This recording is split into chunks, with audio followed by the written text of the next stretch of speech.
Hi, I'm Tim Hemming. I'm a sports writer and a keen, if not particularly accomplished runner. But this October I'm taking part in my first ultra marathon, which is Royal Park's 50k event in London. And as being new to this sport, I'm a little lost for many of the components of ultra running. But one thing I really don't know an awful lot about is nutrition. So today I've got with me a gentleman who's an expert in that area. It's a fellow called Warren Pohl, who is a freelance sports writer. He's an experienced ultra runner, and he also runs his own natural nutrition company called 33Shake. So welcome, Warren. Thank you very much for having me, Tim. Okay, let's kick things off straight away with, let's get down to the nitty gritty. I'm doing my first race. I want to prepare for the 50k. So what should I be eating before I hit the start line? Okay, on race day, you want to eat what you normally eat. It's the same as the way you would have your kit. You never race with something that you haven't tested in training. Okay. Don't mess with anything on race day. Have your regular breakfast and just make sure that you give yourself 2 hours after eating and before the race. Okay, so I have done a few marathons, so we're saying pretty much go the same route as we do for marathon, right? Exactly the same route, yeah. Right. Fine. So just a normal breakfast, so just sort of the 10 Mars bars and a few energy gels, and that's what we need to go. Yeah, clearly if your normal breakfast is 10 Mars bars and some energy gels, then you might want to adapt that slightly. Okay. It really is going to come down to what you've done in the months before the race, where what you'd like to do is train and eat in a way that optimises your body's ability to burn fat. That is the core of endurance performance when it comes to the nutrition. It's getting your body to burn that fat, access that as its prime fuel source, and then you're just using those carbs to top up. I see. Okay. And what about drinking as well before the race? Do we need to drink excessively in gallons of water before we start? Absolutely not. No, you can't. There's no point in this downing loads of water, or some of those ideas that do get bandied around conveniently by people who tend to sell sports drinks, are that we must drink before we are thirsty, that we must, your thirst is not a good indicator. If you're thirsty, it's too late. And none of that is true. If it were, we'd be dead. For millions of years, our thirst has told us when to drink. Okay. Right. So, drink when you're thirsty and drink water. Okay, that's a revolutionary approach. So moving on to the race itself, 50k is quite a long way. Having done a few marathons, there's water stations every few k, and you maybe have a swig if you're thirsty, of course.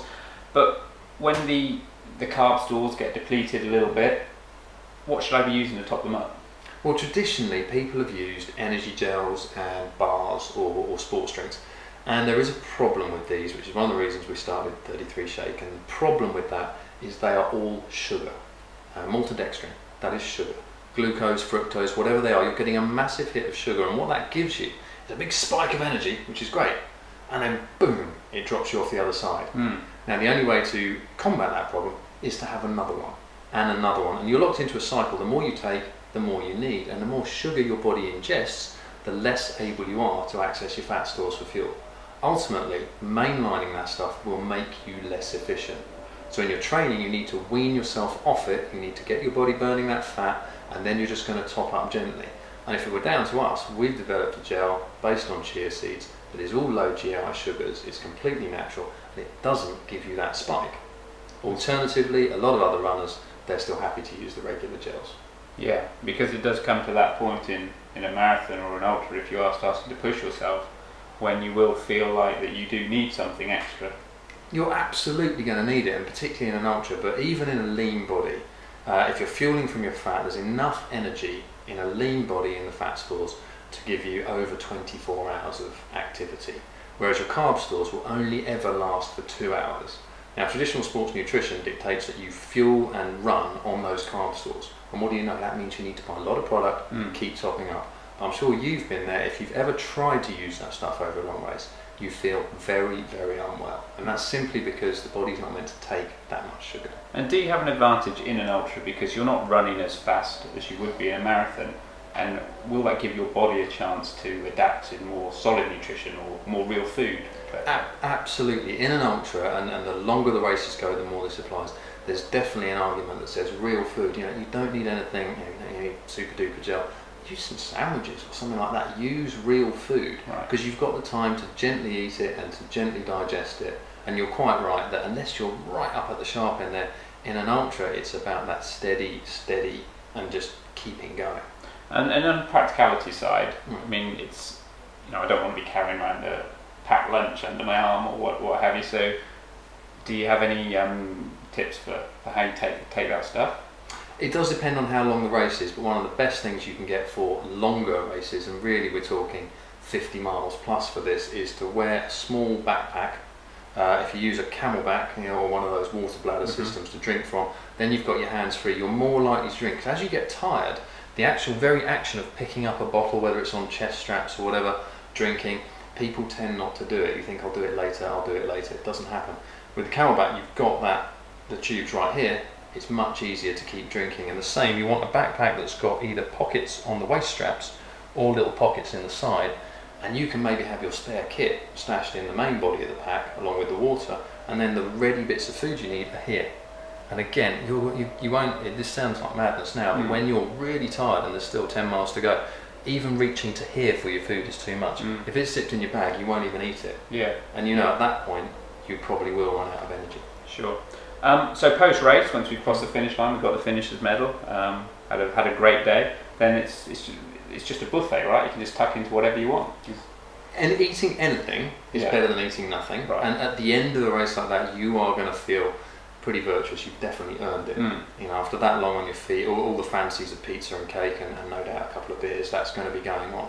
But if you can, in that half an hour, 40 minutes after that race, your body is like a sponge for good nutrients. And what you inevitably give it is a hot dog or a pizza. Yeah. If you can bypass that, and that's another one of the things we did with 33Shake, with our shakes, you could mix one of those up with a bit of milk or water at the end, and you'd be able to drink that, and you get that perfect whole food nutrition right into you. You flooded your body with absolutely everything it needs, because this is really going to help your recovery and how you feel the next day and your ability to keep training.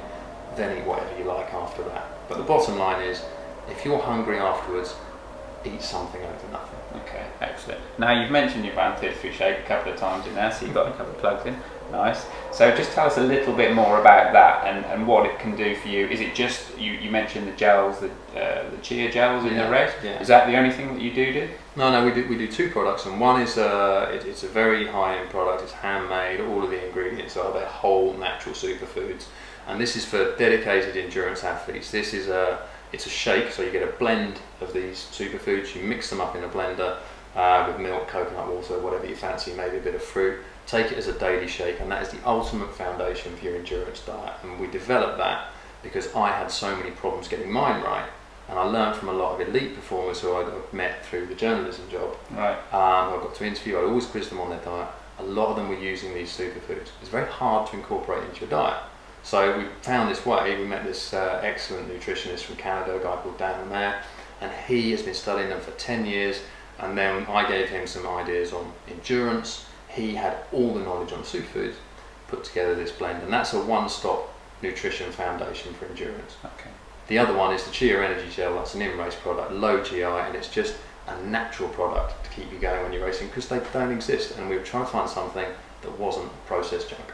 Okay, and where can we find out more about the product, and if the guys want to make a purchase, where can they do that? If anyone want to make a purchase, we're on 33shake.com, www.33shake.com, and all the products are available online, credit card or PayPal. Okay, well thanks for your time today, Warren. Look out for how I get on in the Royal Parks Ultra come October, and thanks for listening. Good luck with it.